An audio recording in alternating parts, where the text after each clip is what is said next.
in the room here in Geneva, and many colleagues are joining online. I think it's time to launch this event. I'm looking at my colleagues. Yes. Very good. Excellencies, dear delegates, dear colleagues, it's always a pleasure to welcome you to the International Environment House and of course also online. On behalf of the Geneva Environment Network and its partners, I am delighted to welcome you to today's information sharing session on activities and events related to the environment that will take place during the 61st session of the Human Rights Council, which starts convening at Palais des Nations at the end of next month and is expected to conclude at the end of March. As many of you know, these information sharing sessions are now organized ahead of its session of the Human Rights Council. In parallel, the Geneva Environment Network publishes a dedicated webpage for every session of the Council, summarizing the environmental agenda and compiling relevant events, reports, and outcomes. My colleague Arve Parafina will briefly guide you through the page at the end of the session. We continue to highlight the growing prominence of environmental issues within the human rights bodies, particularly here in Geneva. This is reflected in the mandates of the UN Special Rapporteurs dedicated to environment-related themes, as well as in the increasing number of reports from special procedures and treaty bodies addressing the intersections between human rights and the environment, including the right to a clean, healthy, and sustainable environment. The objective of today's information sharing session is to exchange information on planned environmental related activities in and around the upcoming session of the Council, such as I mentioned earlier, events, publications, and exhibitions, and to explore opportunities for synergies. Your contributions will help us enrich our Geneva Environment Network page on this session of the Council, which provide an up-to-date calendar of all related activities. We warmly welcome inputs from all of you. The link to the establishment form is being shared in the chat for who is online, and it's also going to be available on the screen throughout the session. And it's regularly published also in our newsletter. So if you get the newsletter on Mondays, you get also the access to the page. At this session of the Council, the UN Special Rapporteur on the right to clean, healthy, and sustainable environment will present her annual report. Her mandates, the mandates on the right to food, on environmental rights defenders, on cultural rights, are also presenting their reports at this session, and that will be addressing environmental related issues in their respective presentations. This is why we have also invited the colleagues supporting those mandates to join us today. In addition, both the High Commissioner and the Human Rights Council Advisory Committee will present work that is highly relevant to our community. So throughout today's event, participants joining online are invited to use the Q&A tool called Slido to submit their questions. I think there is a slide explaining for who is online how to access it. We will draw on these during the tour the table following the presentations. I'm also happy to give the floor to online participants we know well. However, for security reasons, we were unable to unmute everyone. We'll begin today's session with our colleague Benjamin Schachter, who leads the Environment and Climate Change team of the Office of the High Commissioner for Human Rights. And before diving into the details of the upcoming Human Rights Council session, Benjamin will provide us with an update on recent developments in the global human rights and environmental agenda, on the upcoming important work that is carried by his team and his perspectives on their engagement in the forthcoming session of the Council. So without further ado, Benjamin, the floor is yours. And I avoid to say your name because I know I am massacring it every time I pronounce it. Go ahead. Thank you very much, Diana, and to the Geneva Environment Network and all of you for joining us. So, as was mentioned, I'll share a few words about what's happened since HRC 60. There are many things, and I won't cover them all, but let me start with UNFCCC COP 30, the 30th Conference of the Parties to place between 10 and 21 November in Belém. There were, I'd say, some very positive results and also some challenging ones. And I would generally characterize the outcomes as reflecting a continuation of incremental progress where we need ambitious and transformative change. So being a little bit more specific, the outcome on just transition, for example, was very positive. There are multiple references to human rights in operative text of the just transition decision. It uses respect, protect, and fulfill rather than respect, promote, and consider. It establishes a new mechanism on just transition, the Belém or a process for, let's say, commits to establish, and there will be an ongoing decision or discussion to continue that. On just transition, it includes a standalone paragraph on the rights of indigenous peoples. This is some of the strongest human rights language, if not the strongest human rights language we've seen in operative text of UNFCCC decision. But from the standpoint of ambition and of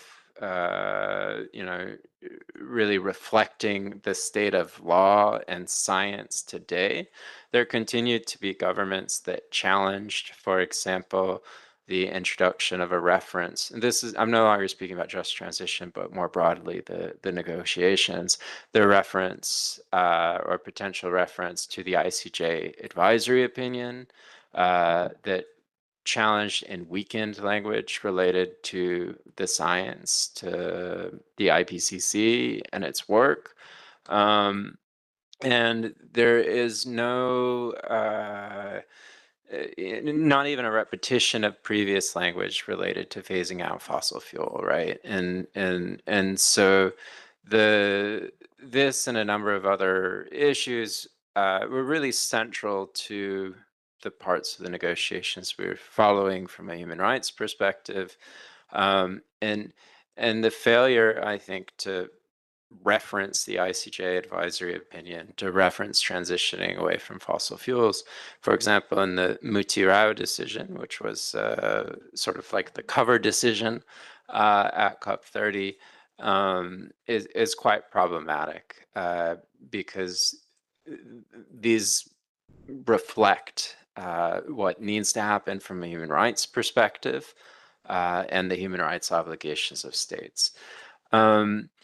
So we, I could speak a long time on that, but we're here really to talk about HRC61. So I'll stop there and just say I'm happy to speak further with anybody who'd like after or answer questions on this. But some positive outcomes from a human rights standpoint, not enough progress overall, and some really challenging and problematic issues that are the same ones we've had for many years with respect to things like phasing out fossil fuels and a new one in the sense of this was the first negotiation since the ICJ advisory opinion, and we really would have liked to see that reference. I will now just say a few words about the 7th UN Environment Assembly. This was, I would say, even more challenging and concerning. The negotiations were very difficult there. A number of resolutions were adopted. None of them referenced human rights. So at UNEA 6, there were 6 resolutions out of, I think, a total of 16 that referenced human rights, most of which referenced the right to a clean, healthy, and sustainable environment in Resolution 76/300. At UNEA 7, there were none. Human rights and gender equality and rights of indigenous peoples and children's rights were rather systematically stripped by a small group of states from all of the resolutions. And so, I think that reflects a real challenge we have, and putting that in a sort of broader context. The UN as a whole is undertaking an exercise to try to make things more coherent. To UN 80 is an effort to try to ensure our efforts are more coherent and interlinked.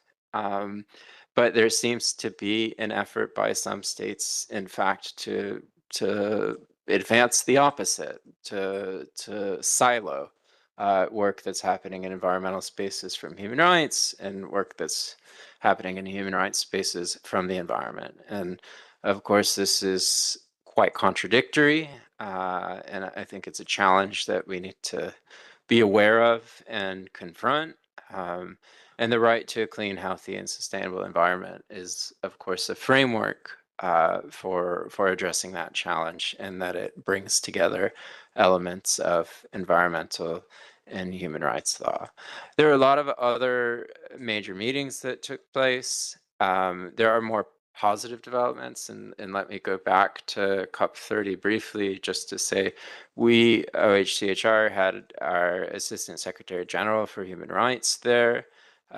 We, together with the Brazilian Ministry of Human Rights and Citizenship and the COP30 Presidency Special Envoy on Human Rights and Just Transition, as well as the COP30 Presidency Special Envoy on Peripheries, launched a new initiative, the Sumoaba Pledging Tree for Human Rights-Based Climate Action. That's something we'll be working on over the course of the year, and including at the margins of upcoming sessions of the Council, to advance and to seek commitments from states and other actors to rights-based climate action. And we'll continue working with the partners I referenced, the COP30 presidency and the Ministry of Human Rights, to do so.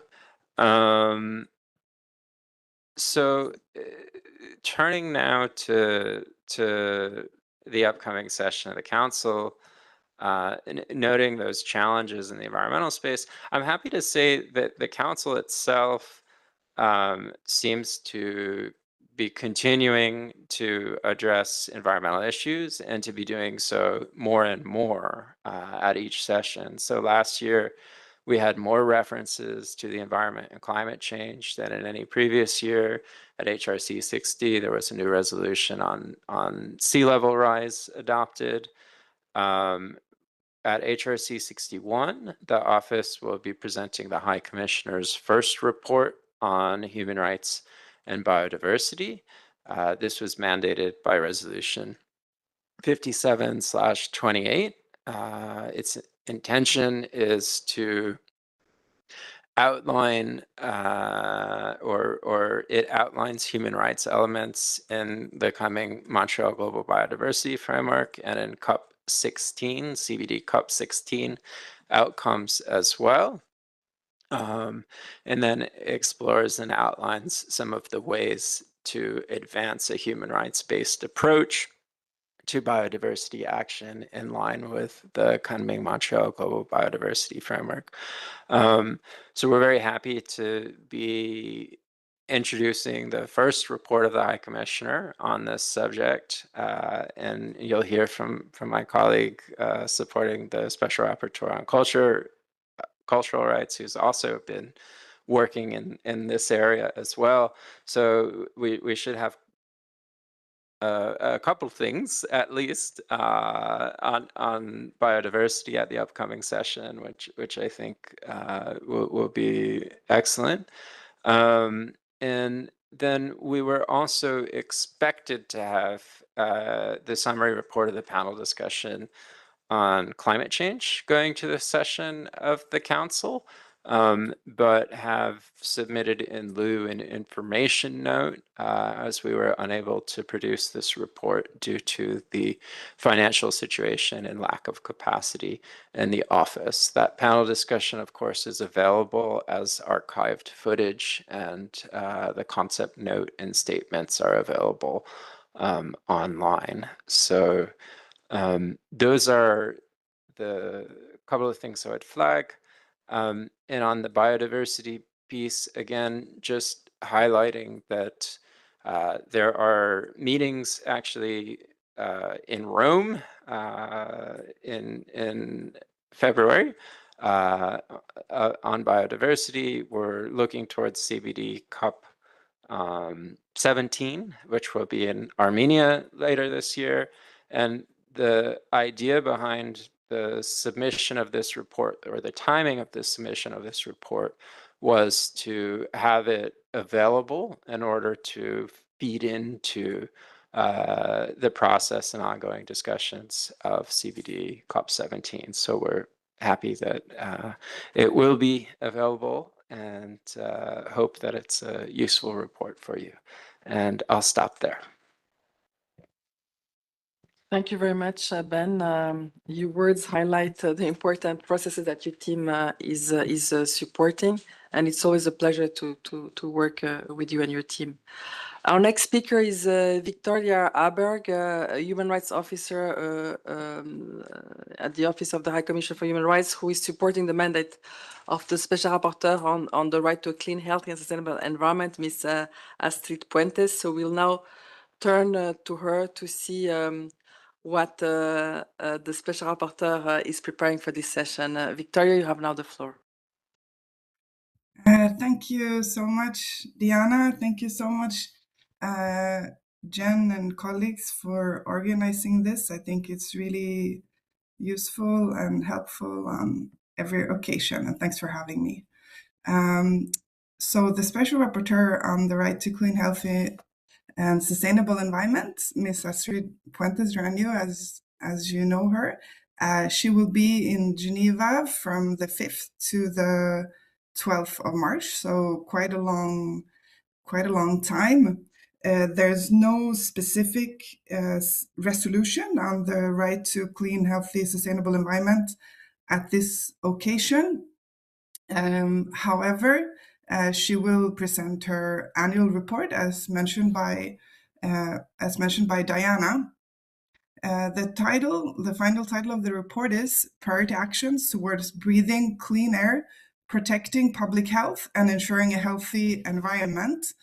This is a follow-up, on the topic of clean air, as it was also addressed by Mr. David Boyd a few years ago as the first time this substantive element of the right to a healthy environment was addressed.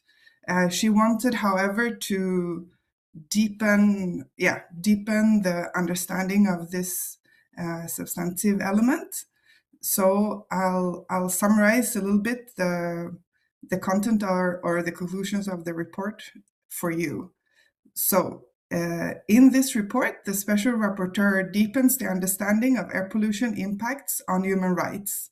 As we are well aware, most people do not enjoy clean air due to a lack of health and environmental protections. There is extensive, conclusive scientific evidence of the health risks posed by air pollution. It has an impact on all organs of the human body throughout our lives, including in utero. Children are the most vulnerable, along with older persons, pregnant people, people with pre-existing health conditions, and members of marginalized groups, especially those living in abandoned areas. Currently, air pollution is linked to about 8 million premature deaths annually worldwide and cause or worsen multiple health harms. The report highlights the severity of the situation, especially in low and middle income countries, and in contrast with existing solutions and actions that should be improved and implemented.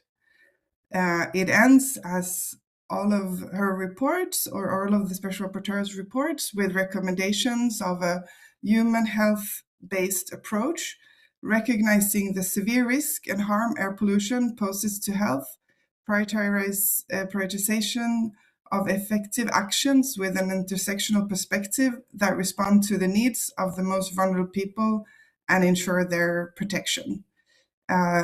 Just a small note that the report has been done in collaboration with the Clean Air Fund, with WHO, UNICEF, and it's seen as something highly welcome as I mean, out of a huge number of complicated and difficult situations in the world, this one just keeps getting more severe.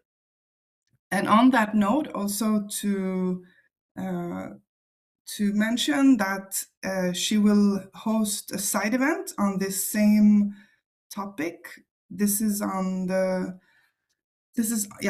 report itself. It's on the 9th of March. We've managed to secure a room at Palais des Nations. It's room 9. It was 8. It has been moved to room 9 just for clarity. There'll be a series of speakers from other UN agencies, and also the core group of the mandate is involved, and as of now, Slovenia is co-organizing, and I think most of the other members of the core group will also do so, as they traditionally do.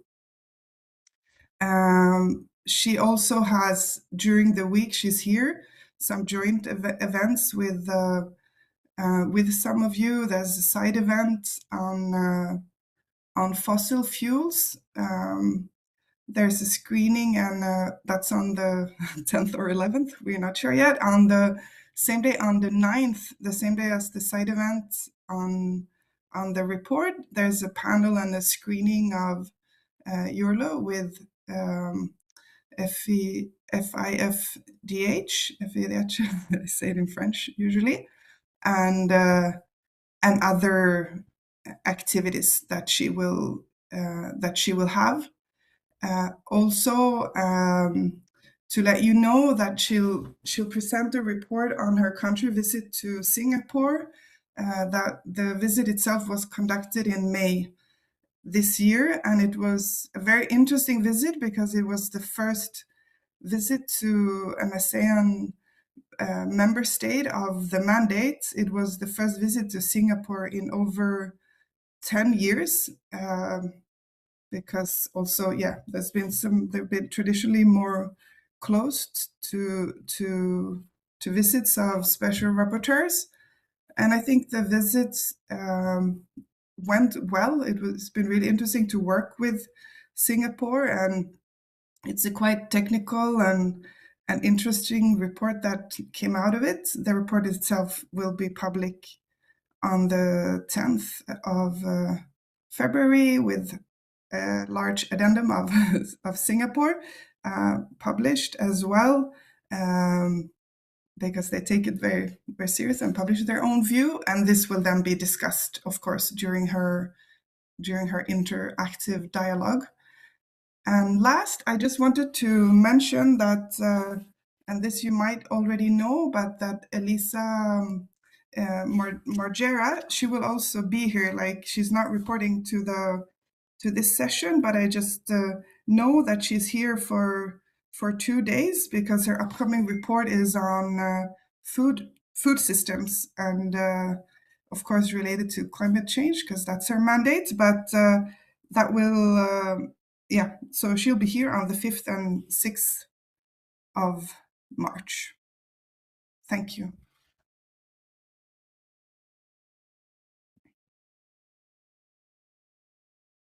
So you mentioned, thank you very much, Victoria, for this update. You mentioned the week of from the period from 6th to 12th of March, where the UN Special Rapporteur will be here in Geneva. And Ben didn't mention the date of, well, the study will be presented.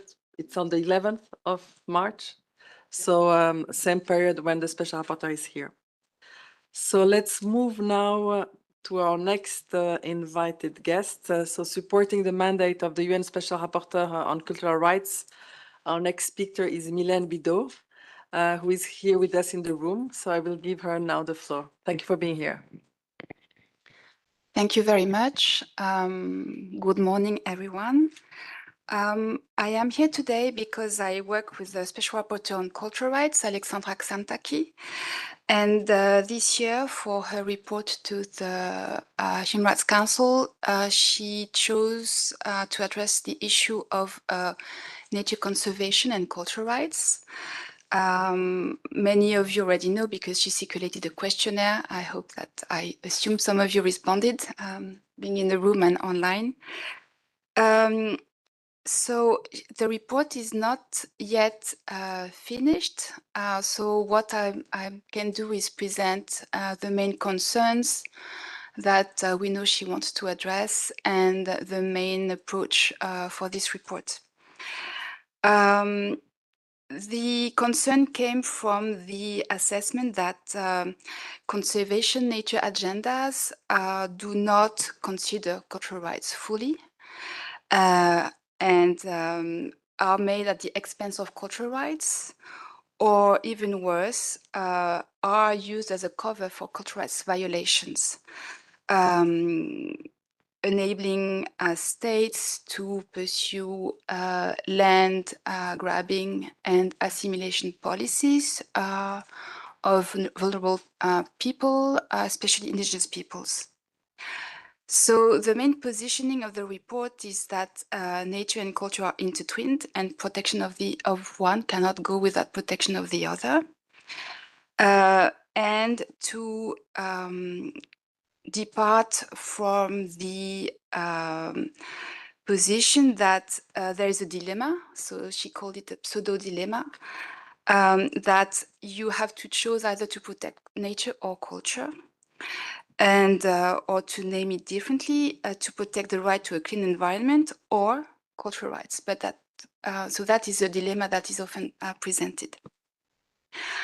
She also points toward a kind of unequal system, structural unequal system, because in the name of nature conservation, the cultural practices of more vulnerable people are targeted, and not the cultural practices of dominant cultural groups that have cultural practices, those cultural practices that require extensive use of natural resources. So we can name them. Artificial intelligence is the newest, but modes of consumption, mobility, trends. And I believe that one of the main points she will make is that a cultural rights-based approach is useful in such cases because it is, well, like all human rights, it's based on non-discrimination, universality of human rights, equality, and that cultural practices, of course, can be limited. The report doesn't say that no cultural practice can cause damage to the environment, but that limitations to those cultural practices, to cultural rights. For this, you have to follow the safeguards that you find in international law instruments regarding how you limit human rights. And in particular, Article 4 of the ICESC, the Covenant on Economic, Social, and Cultural Rights. So the report goes through, of course, the usual overview of the legal framework, which of course is manifold, environmental law, but also human rights law, and also the law protecting cultural heritage, because at the UNESCO, the Convention on the Protection of Cultural and Natural Heritage is also to come into the play, and UNESCO has developed many guidelines regarding how to take into consideration the cultural practices of people, for example, when you nominate a new site on the World Heritage List. So there are a few lines that the report is not finished, so it's always a bit difficult. I cannot conclude, and it will be for the Special Rapporteur to present her report at the session. But there are several key issues that point towards recommendations that she is likely to make. The first one is a plea to acknowledge diversity of definitions regarding nature and conservation, because not all people have the same approach to nature. Not all the same people have the same approach to nature conservation. To the place of the human towards nature, in nature, outside of nature, that you have numerous narratives. The issue is why do we have a dominant narrative that puts the human outside of nature rather than in an ecosystem? I mean, I know there are many debates, but at least starting to acknowledge the diversity of such narratives, the multi-perspectivity towards nature, and why we have a dominant narrative which is damaging to nature has to be addressed. She also would plea, I think, to nurturing the link between cultural diversity and biodiversity, which is already in many instruments. There are calls, but it's not yet there. A call also to including cultural rights in nature conservation agendas, of course, going through human rights impact assessment that also include cultural rights that are often forgotten. Guaranteeing the participation of local communities, of course, is an obvious recommendation. Also ensuring the right to participate in scientific endeavors for nature conservation. That's as a follow-up to a previous report she did on the right to participate in science as a cultural right, asking to have a more diverse approach to what is science, and also embracing the issue of scientific diversity, recognition of indigenous science, and not only traditional knowledge, but also science in particular. Also a call to strengthen the legal framework, particularly at the domestic level. And I mentioned that earlier, ensuring that standards for limiting cultural rights are duly respected. So I will stop here, and I'm happy to respond to any question. Maybe when is she? She will present on the 3 March afternoon, finishing 4 March in the morning. Very good. And is she engaging in side events or that, No, that you know? no, we have not organized any side event. Okay, so the first week of March. Yes. Very good. So let's move on. With our next speaker, we are joined by, supporting the mandate of the Special Rapporteur on the right to food, we are joined by Lilith Nikogosian. So Lilith, the floor is yours.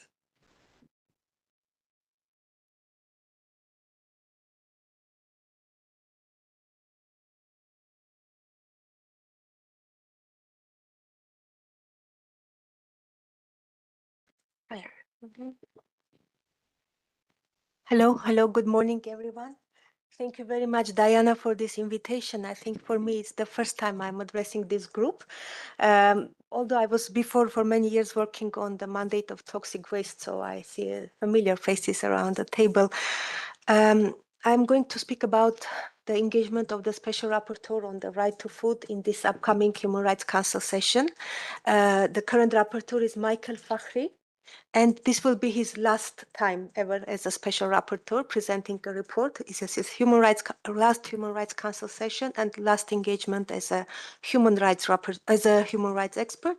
And it's also his last report, which means that he put special significance and special meaning in doing it, in the sense that he wanted it to be a little bit of a summary of everything else that he has been doing and all the themes that he has been building upon until now.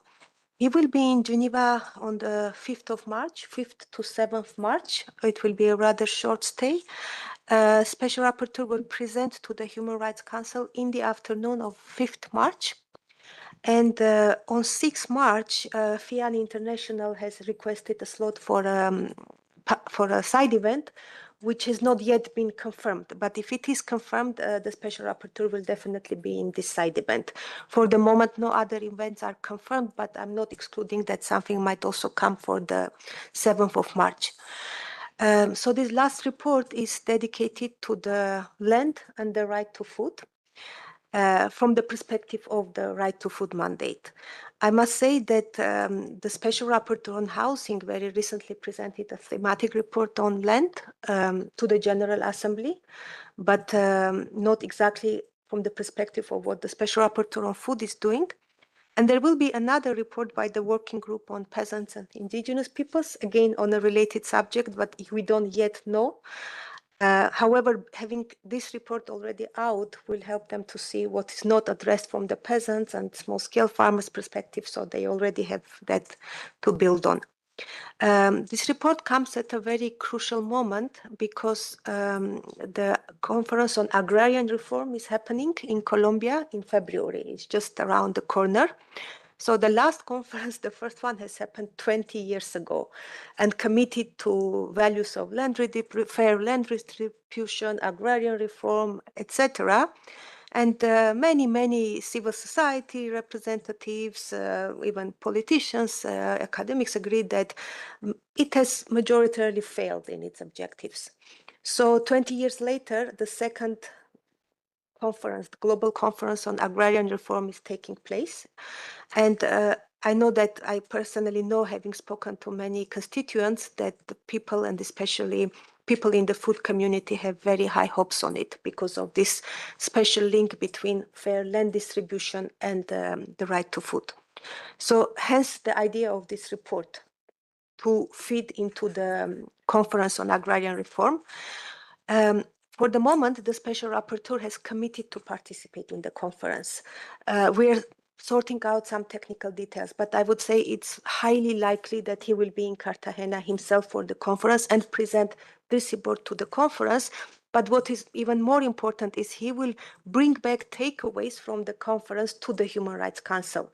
So in his last address to the Human Rights Council, he wants to say, I'm coming back from the conference on agrarian reform, and this is my takeaway. This is what the constituents now expect the states to do. So in his report, he's looking at this report in more technical terms. He's looking at the relationship between food security, hunger, and land ownership. And the main takeaway of this report would probably be fair to say is that land cannot be treated as an asset or as an investment, because when it's done so, it produces food insecurity and it produces hunger. So land, from his perspective, is a living organism. It is closely tied to culture, to habits, to the sense of belonging, to livelihoods, to community, to sharing, to use, and many other, let's say, human and human rights understandings. He's talking about soil degradation, what results in soil degradation. And again, one of the conclusions he reaches is soil degradation is often the result of unfair land distribution, because we know there is a lot of corporate concentration in land distribution, and 1% of farms in the world, 1% of farms in the world own 70% of agricultural land in the world. You know, it's an enormous concentration, resulting in monocropping, in soil degradation, in use of pesticides, in everything else, that in biodiversity depletion, in water depletion, etc. So therefore, he links soil degradation to tenure rights. Another issue he looks at is this neutrality policies, carbon neutrality, biodiversity neutrality, offsets, biodiversity offsets, where he says that he's not saying against them, but he says we really need to be careful when compensating neutrality. For example, degraded land somewhere can be replaced by restoration, a restoration project elsewhere. From his perspective, he says, from human rights perspective, there is never empty land. There is never land that can be easily replaced, because land can be where pastoralists have their activities, where small-scale farmers have their activities, where indigenous people live. So there is not nobody's land. Anytime you look at a degraded land and you want to restore or do an offset or a neutrality policy, you should always remember that this land is somebody is using this land, and removing these people is actually can count to displacement and can count to loss of livelihood and loss of the right to food. So he's talking about restoration, this restoration policies, how one should be cautious about them, buffer zones, saying again that many times buffer zones can be used in a way that results in human rights violations, in isolation of communities or displacement of communities. And it's always worth bearing in mind that this land was used and this was a living, part of a living organic structure of a community or of let's say indigenous peoples, etc. But I would say two main anchors of this report would be this dichotomy between the UN Convention on Desertification and the upcoming ICART. He analyzes the Convention on Desertification and saying this should not be approached as an environmental technical tool. This should be approached as a human rights instrument. And we should understand that alone, this convention is not enough to protect the land degradation if it's not backed up by tenure rights reform. So for him, this upcoming agrarian reform conference is a historic chance to give a bone to strengthen the desertification convention in its implementation. He says if the convention says what is happening to the land, the agrarian reform conference should be able to say who is doing what to the land and who is responsible for what's happening to the land. So he says it's a historic opportunity, and that's what he argues in this report now, to give impetus to the desertification convention by land tenure rights, by reinforcing land tenure rights, by reinforcing agroecology practices, by reinforcing by moving away from corporate concentration of land ownership and understanding and, let's say, reviewing the concept of the use, how land is used. This is one important takeaway. Another one I would say is a big chapter where he talks about environmental destruction of land as a means of war. And here he goes into very much detail into the situation in Gaza. He has been helped by a consultant who is specialized, let's say, land rights in Gaza. And he already has treated the subject in previous report on starvation, where he was showing how starvation can be a means of warfare and a means of deliberate destruction. And now he's moving one step further to say how land destruction and how environmental degradation can become means of deliberate destruction. And he's showing it on an example detailing how the degradation and destruction are happening in Gaza as a means of deliberate destruction. So this report, I would say, concludes with a strong message to ICART. I know it's a different abbreviation. This is the next Agrarian Reform Conference, saying we should all be now looking at who uses the land and how land is used, not only how land is treated, and we should a little bit move away of this restoration, buffer zones, desertification mentality to seeing land as an organic thing in conjunction with the communities who use it, who share it, who profit from the land. So look at tenure rights, reinforce fair distribution of land. I tried not to read out too much from the notes. The report will be public soon, and it's very technical, and I think everybody can understand and can have a look and see what they're looking for in it. But I just wanted to give a little bit a sense of why this report came into being and what is the main message that this report wants to leave the Human Rights Council and the civil society with. Thank you. Thank you very much, Lilith. We really look forward to have a look at the report. Before we start our tour de table, and I have already people online who have requested the floor, so be ready in the room. I will give the floor to my colleague Anje Karuki, who's a legal officer in the Law Division of the United Nations Environment Program. She's based here in this building, but she's flying soon, so she's joining us online exceptionally. So Angela, now you have the floor. Thank you so much, Diana and colleagues, and good morning, everyone. It's really great to be joining this briefing to prepare for the 61st session of the Human Rights Council, and also to hear what's planned for the agenda of the special rapporteurs and the upcoming reports. I mean, I think it all sounds super interesting and important. And also for us to identify some opportunities that we can support, given that we haven't yet fully defined our own engagement at the session. But regardless, I think from UNEP's perspective, this moment and of course the challenges in which we're operating as a system really call for even closer dialogue between the environmental and human rights communities, as Ben already alluded to. And then obviously that needs to be supported by evidence and practical experience. And that has really been the spirit with which we engage with OHCHR, with member states, and with partners over the last many years. I wanted to quickly share a few developments that illustrate for us where this work is heading since the last council session, in which we look forward to highlighting even beyond HRC61.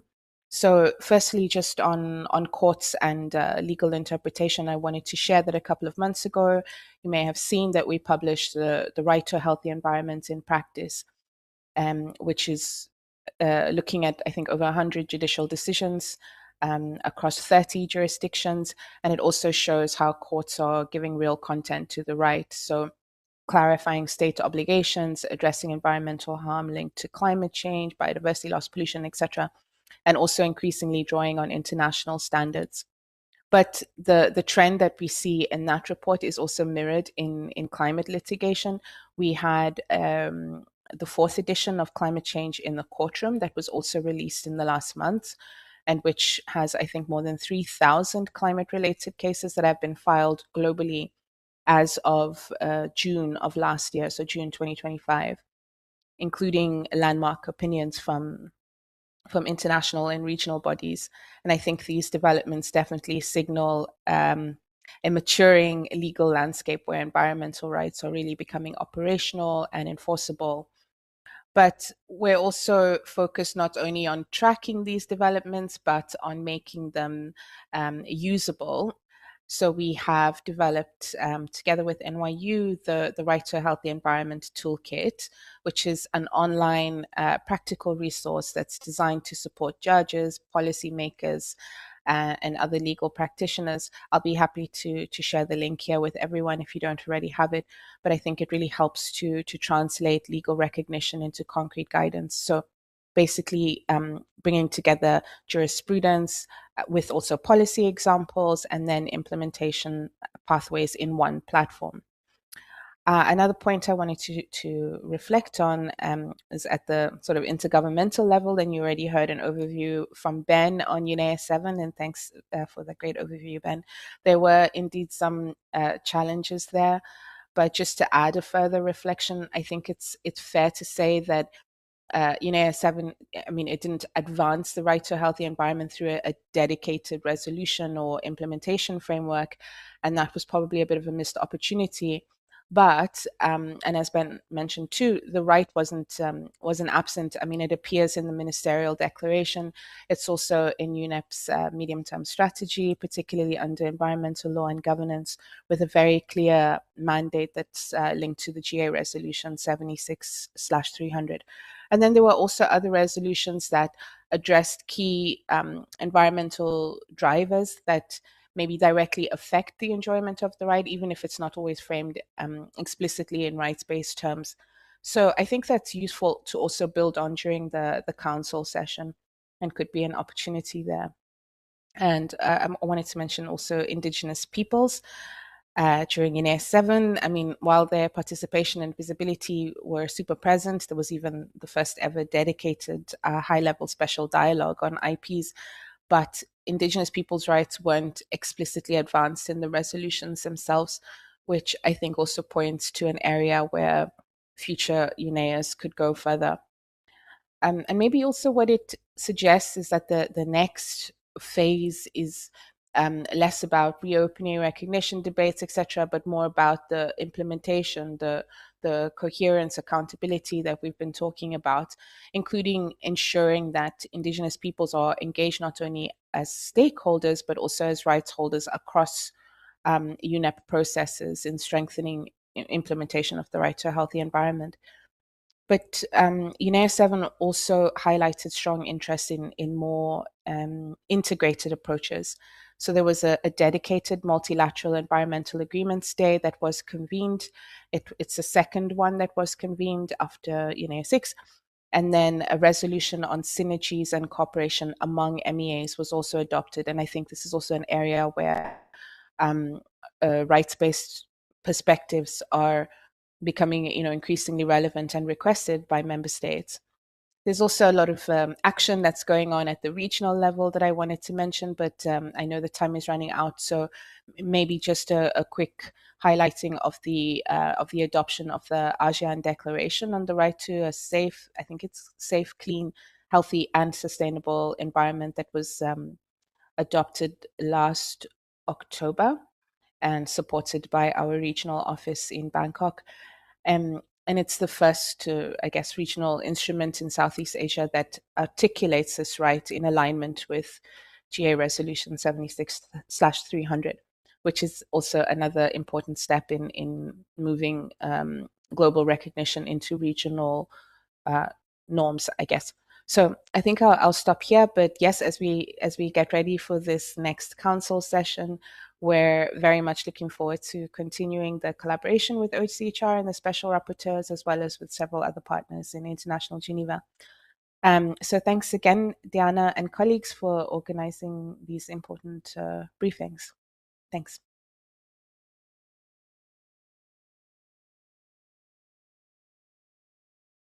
Tour de table. I will first, it's now time, I was saying, to start our tour de table. I will first give the floor to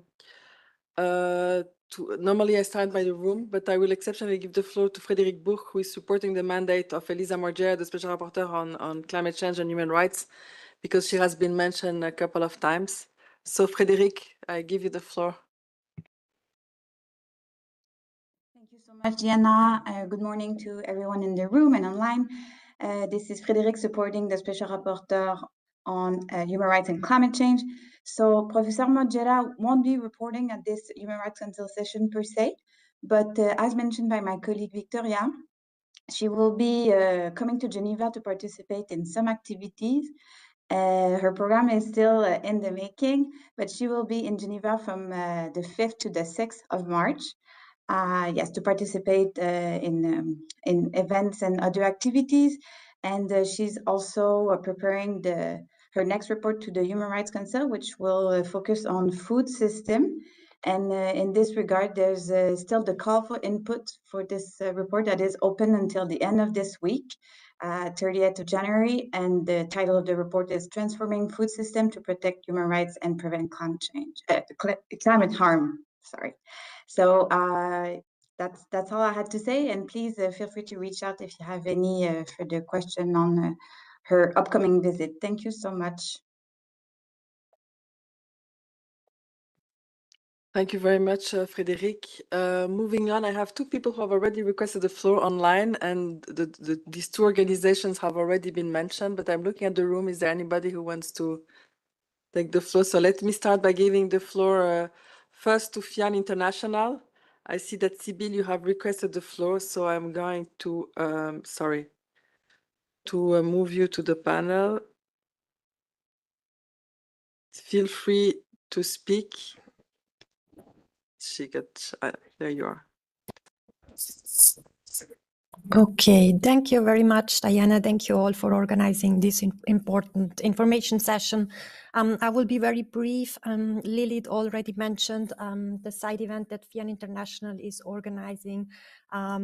We registered the side event for March 6 at 1 p.m., waiting for the final confirmation. The event will be on food, land, and agrarian reform with the Special Rapporteur on the right to food, Michael Fakri. So the main aim of this side event will be to let the Special Rapporteur present again the main outcomes of his report, but also in the connection with the conference, ICAR, the International Conference on Agrarian Reform, that is happening just the week before the last week of February in Colombia. So we really aim to bring the discussion on redistributive agrarian reform to the human rights space in Geneva, because it is very much linked. Distribution of land is very much linked to the right to food, but also to many other human rights. And we also want to make the point that it's one of the most effective climate policies. So we hope to also bring different right holders, fisher people, indigenous people, and peasants who have attended the conference in Colombia to Geneva, so they can also themselves firsthand report what has happened, and to make sure that the outcomes of this conference are also heard here, and that a follow-up of that will be ensured. Thank you very much. Thank you very much, Sibylle. Colombia has been mentioned a few times. I see that the permanent mission is online, so if you want to take the floor, just raise your hand. In the meantime, as I don't see any hands here in the room, I'm going to let Francesca Mingrone from Ciel International intervene online. Thank you, Diana. Good morning, everybody. I'm really sorry that I couldn't be there in person. And thank you, Jen, for always providing this very valuable space to hear about our respective initiatives at the Council. So this is really very much appreciated. The Center for International Environmental Law has requested a side event, and we're waiting for the confirmation from the Secretariat. And the focus will be the human rights obligations that underpin a just transition. We know how difficult the conversation at the Council is still on just transition and on fossil fuels in particular. And so we want to continue the conversation, really focusing on the contribution of human rights institutions, international courts, including the International Court of Justice, of course, and hopefully also drawing linkages with the first international conference on a transition away from fossil fuels that Colombia will be hosting in late April. The Special Rapporteur on the right to healthy environment, Astrid Puentes, should be able to attend in person. And so far, the tentative date is the 10th of March at 1 p.m. But of course, we will confirm once we hear from the Secretariat. Thank you very much. Thank you very much, Francesca. Next speaker is here in the room. I'm going to give the floor to Ecuador. Walter, please go ahead. Thank you, Diane, and thank you all for the information. Benjamin and other officers working with the special rapporteurs, we think it's very, very important information about the reports that will be presented at this session and the events that some of the mandate holders are organizing with regard to the environment and human rights agenda.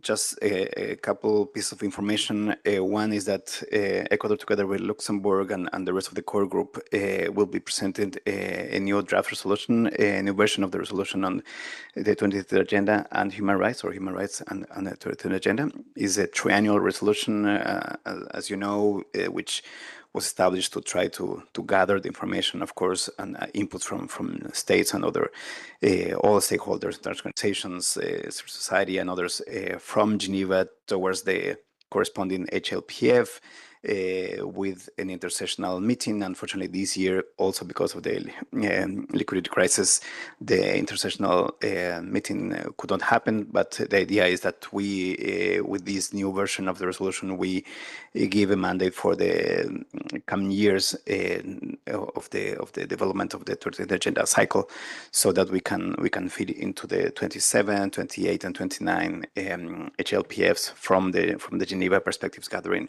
and also connecting with the SDGs that will be the focus of attention that year in July in New York.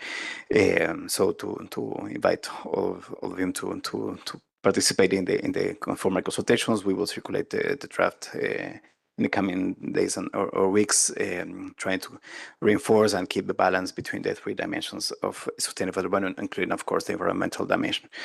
And the overall, just to coincide with the statements of COP30 and UNEA 7, with the ups and downs and the need to strengthen the messages and the implementation, comprehensive implementation of human rights agenda and environmental agenda, also from Geneva and in other forum, including in the process that we have here this year on the environmental side. Thank you. Thank you very much. Do you already have dates for the informal consultations? It's too early. Okay, it's too early, but we will share them also in the resource page. Thank you. I have two people here in the room who have requested the floor. First to raise his was Yves Lador from Our Justice. So I give you first the floor and then I give the floor to Pakistan. No, Pakistan, you go first. Yves gives you his place. Please go ahead. Thank you very much. Good morning, everyone. It's a pleasure being at the International Environment House. It's my first time being in this building, and as Pakistan, as delegate from Pakistan, we look forward to building more cooperative relationship with the International Environment House and the Geneva Environment Network and all the colleagues present here and online. I would also like to take the opportunity to thank Diane, her team, and other colleagues for briefing us on the very important environment and human rights agenda that's staring us at the 61st Human Rights Council. And we can assure you that you can count on Pakistan's support in taking forward and further strengthening this agenda. I have a question for Benjamin, though. I think, Benjamin, you mentioned that at the Belém, the environment and human rights issues featured more prominently than at the 7th United Nations Environment Assembly. In fact, I think you mentioned in your brief presentation that perhaps there was very less or little mention of human rights issues in probably 16 resolutions you mentioned at the UNEA, or 10, I'm not sure about the number. But what do you think that is the case? Is it got to do something with the global political trends that we are witnessing? Very interesting political trends that we are all witnessing. Is it something that we can call as the sidelining of the human rights agenda? Perhaps it's no longer sexy to talk about human rights, if I may say. So just to pick up your brains, and what do you think? Thank you. Benjamin, you want to answer now or reflect a little bit more? Happy to take that right now. Thank you for the question. So just to clarify, and as Angela mentioned, the ministerial declaration adopted at UNEA 7 did reference the right to a clean, healthy, and sustainable environment, and the UNEP midterm strategy also references human rights. The point that I was making, and I don't know how many resolutions were adopted at UNEA 7 off the top of my head, is that none of them referenced human rights. And at UNEA 6, there were 6 out of 16 resolutions that did. And that is, you know, I don't think it's a small sample size, but let's say that's not a positive trend line for us. But it's not to say that human rights weren't discussed. They in fact were, and there was human rights language in many of the original or you know drafts of these resolutions over the course of the negotiations. That language was removed. I think it does reflect somewhat on the current geopolitical context. I think that, frankly, it may be happening immediately after UNFCCC Cup, where there were a number of very difficult conversations, including with respect to human rights language and you know, the ICJ advisory opinion and other things. Maybe it just sort of caught people a little bit flat-footed. There wasn't as much pushback as I would have liked to have seen. And certainly, you know, we will be working to push for more substantive and ambitious outcomes at UNEA 8. including with human rights language. And the last thing I'll say is that there's a real challenge at UNEA and in other spaces related to consensus. And the reality is that UNEA, small group of states or even one state can block the resolution or agenda because there's a practice of consensus, that a sort of custom, but the rules of procedure actually allow for voting. And for the first time in my sort of UNEA experience, I was hearing some discussion about, maybe we need to change the way we're doing things and actually move towards exercising this voting possibility, because consensus forced the withdrawal of multiple resolutions on deep seabed mining, on environmental crimes, and resulted in the resolutions that were adopted, not including some of the stronger language and outcomes that many states, but not all, supported. So I think that's something that merits further discussion, and that discussion will happen in the coming couple of years. And as I also mentioned at the HRC, we aren't seeing that trend yet, and I hope we never will, in the sense that there are more and more resolutions adopted by the Council reflecting the relationship between human rights and the environment. Thank you very much, Benjamin. The permanent mission, the Colombia has been mentioned a few times during this discussion, and we have the permanent mission of Colombia with us online. So before giving the floor to Earth Justice, I will give them the floor. I don't know who is online joining us from the mission, but you are now on stage. Please go ahead. Hello, Diana. This is David. I'm Human Rights Officer at the Permanent Mission of Colombia. I can't see how to activate my camera from here, but anyways, thank you for convening this briefing, and also thank you to the panelists for the inputs, and of course we appreciate the different references to Colombia during this panel. I'm gonna try to be very brief and mention and try to address 4 points. First, with regard to the report on biodiversity and human rights, just to recall that we are the pen holders of that resolution with Costa Rica. So of course we're looking forward with a lot of interest the report from the OHCHR, since we also hosted the COP16 last year. And second, with regard to the mandate or the annual report that the Special Rapporteur for Healthy Environment is going to deliver during the upcoming session of the Council, I believe that's going to be a good opportunity for us to highlight that the Inter-American Court for Human Rights issued the advisory opinion that was requested by Colombia and Chile.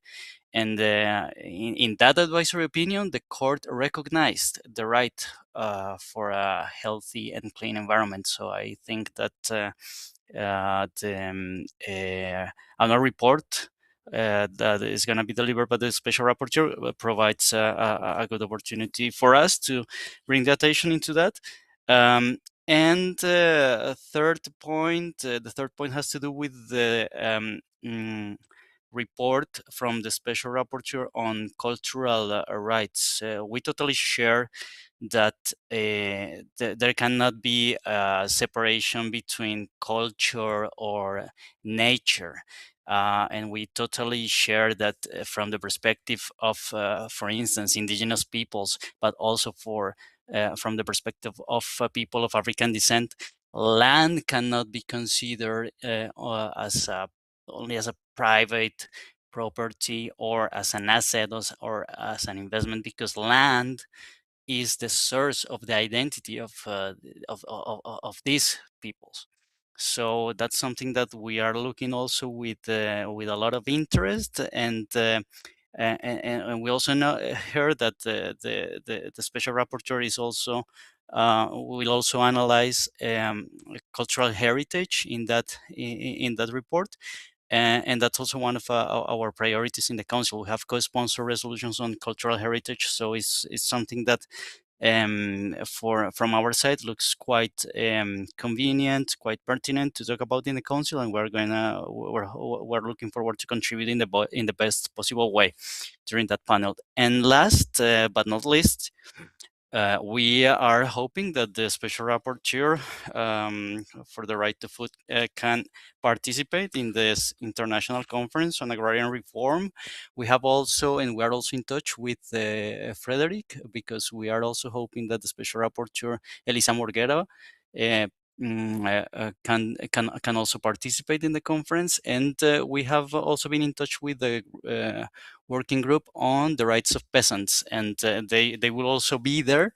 So this week we're actually having some discussions with the working group on peasants to provide more details on the conference. But of course, this is one of our biggest priorities in terms of foreign policy. And we're expecting assistance of around 65 countries, but also there's going to be an agenda that is focused on social movements. So I think that in maybe next week we're going to be able to share more details on the conference. But this is an ongoing process, and we're trying to receive a lot of high-level attendees, but also representatives from CSOs. And in the panel with the Special Rapporteur on the right to food, we hope to share the outcomes of the conference on agrarian reforms. So that's all from our side. And again, thank you for bringing the attention in all these initiatives that have been promoted by our country in the Council. Thanks. And we look very much, thank you very much, David, for your input. And we look very much to engage with Colombia at the Council and in other occasions, also to promote the conference that you will be hosting. So now we move back to the room, and I am now giving the floor to Yves Lavdor from Earth Justice. Thank you very much, Diana, and good morning to everybody. I join all the thanks and the compliments for this event, which for this discussion, which is really very, very useful indeed. And once again, thanks to Jen to repeat this all the time. It's absolutely crucial in our preparation of the Human Rights Councils. Perhaps just a comment on the discussion that just happened also concerning, because there were several views on the UNEA 7, and I do join the remarks that it was a bit of an unpleasant development if we see how the previous UNEA were precisely moving forward. Here we had a bit of the sense of a stop. I think it could be qualified or labeled as being moving from explicit references to the human rights to implicit ones. And I think what Angela has said is relevant, because you do see that they're there, but they're not as explicit as they were before. And so this is indeed quite unfortunate, because they did not disappear, but we need them to be clearly spoken and outlined if ever we want to go forward. And this is also very, very important for the people who are reading in the rest of the world these different resolutions. We need clear explanation of that, because if it just remains implicit, it does not help the understanding of what this resolution means. Now, the last point I wanted to bring is for this session. It had been very briefly mentioned on the 9th of March. As it was said, the Special Rapporteur will be involved in an event in the evening at the International Human Rights Film Festival in Geneva, which is quite an important event. And there will be the presentation of a film which is called Yurlu, which is an award-winning film throughout the world. I mean, it's really impressive, the number of awards it has gained. And it is on the situation and the struggle of an Aborigine population in Australia, who is still very, very, very severely affected by the contamination of its lands and its cultural sites by a previous asbestos mine, which has been closed since decades, but has never been cleaned. And so it is still right today a sacrifice zone, and some of the areas can only be visited in some kind of a cosmonaut suits. Otherwise, you don't survive your visit of the place. So, I mean, it is really a tragic place. And actually, this site was visited, and the people who were struggling for that were visited by the Special Rapporteur on toxics and human rights, Marcos Orellana.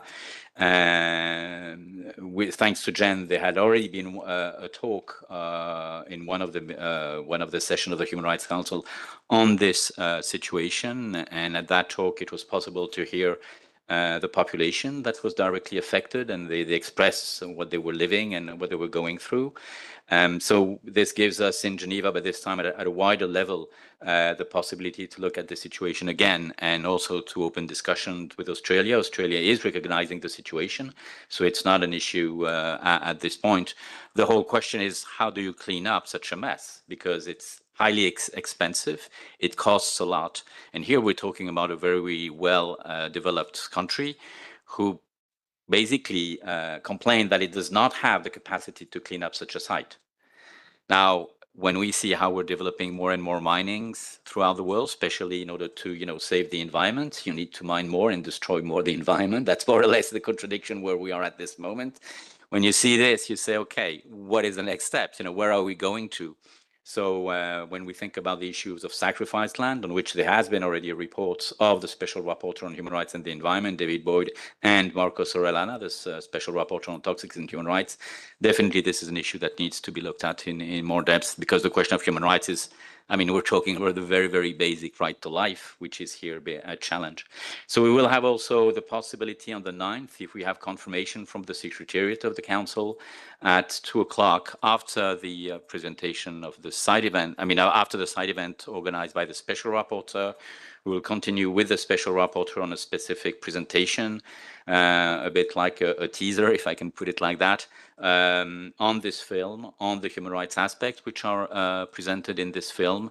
And that will give also the possibility for people afterwards to see this film with a broader view, and of course, also attend the debate that will happen at the festival with the Special Rapporteur and with the filmmaker and some representative of the local population. Thank you, Yves. We are very much over time. You didn't mention the Geneva Rights and Environmental Talks that we will again have during this session, but the date is not yet confirmed. It will take place, of course, when the Special Rapporteur is here. You want to? Oh, very, very quickly, yes, I did not give, because it is in the preparation that you heard all of the side events are also, are intentional. All of us need for the side events to have confirmation for the dates. So the talks always try to make sure that they don't overlap on existing side events. So we need this confirmation first to see how we'll organize the different talks. But indeed, and there has been already some exchanges with some of the Special Rapporteurs, because on a number of reports or what has been presented here, it will be really important to try to develop discussions and have a possibility to go beyond interactive dialogues and go deeper in some of the issue that will be presented. So indeed, yes, there will be talks on these elements. Thank you very much. Thank you very much. So, which means that is much more than what we have given you a flower of this morning that will happen at the council. So you need to stay tuned. And with that, I'm turning directly to my colleague Hervé Parafina, who will guide you through the page summarizing all what's happening at the council that will help you while preparations are being consolidated to learn more on what to expect at the council. So Hervé, over to you.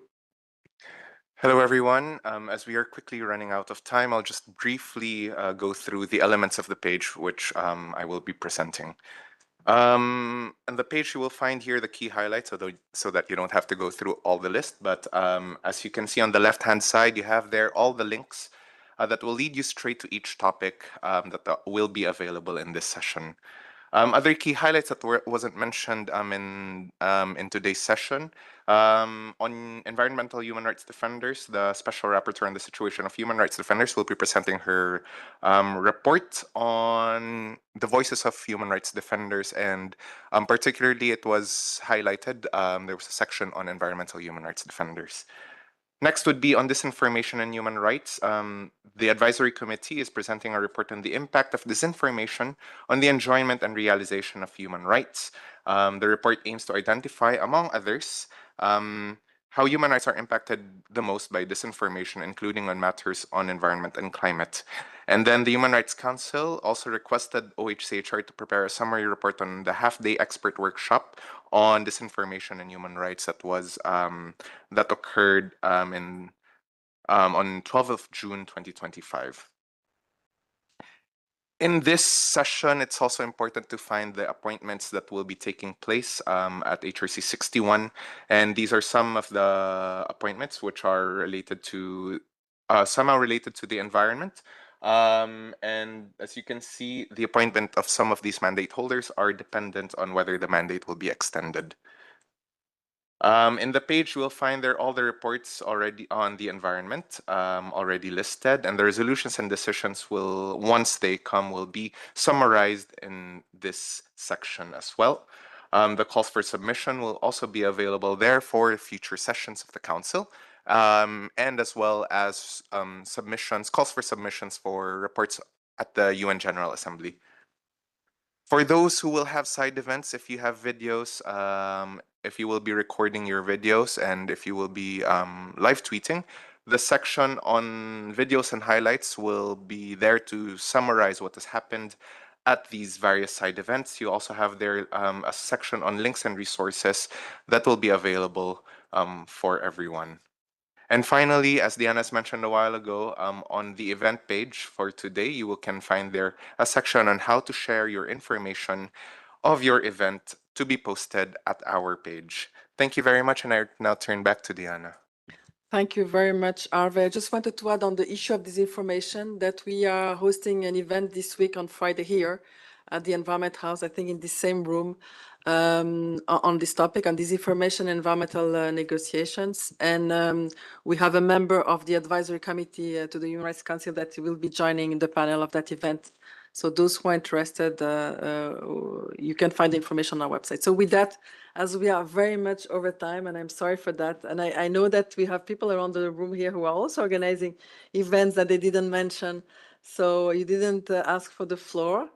Do you still want to say something, Franciscan International? Yeah, 1 minute. Go ahead. Thank you very much, Franciscan International. Thank you very much. So we are going to have defenders working on this of right to healthy environment and climate change to participate in the pre-sessions of the UPR from Solomon Island, Namibia, and Mozambique. We are going to organize an informal discussions with them on the Friday, 13th of February. In the morning. The invitation will be sent very soon. And we are also thinking about having some informal dialogue with the Special Rapporteur on climate change as well and right to healthy environment with regard to the preparations for Columbia Conference on just transitions. It's not yet formed. I still need to consult my neighbor here, but the information will be shared around in the due time. Thank you very much.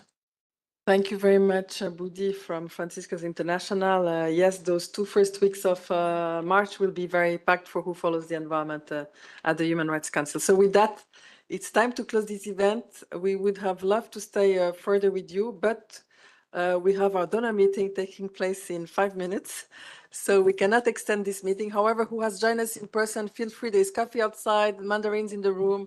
So feel free to continue the discussions, the exchange. And we look very much to see you at some of the upcoming events that we organize or in the corridors of Palais des Nations or of the Environment House. Thank you. Thank you.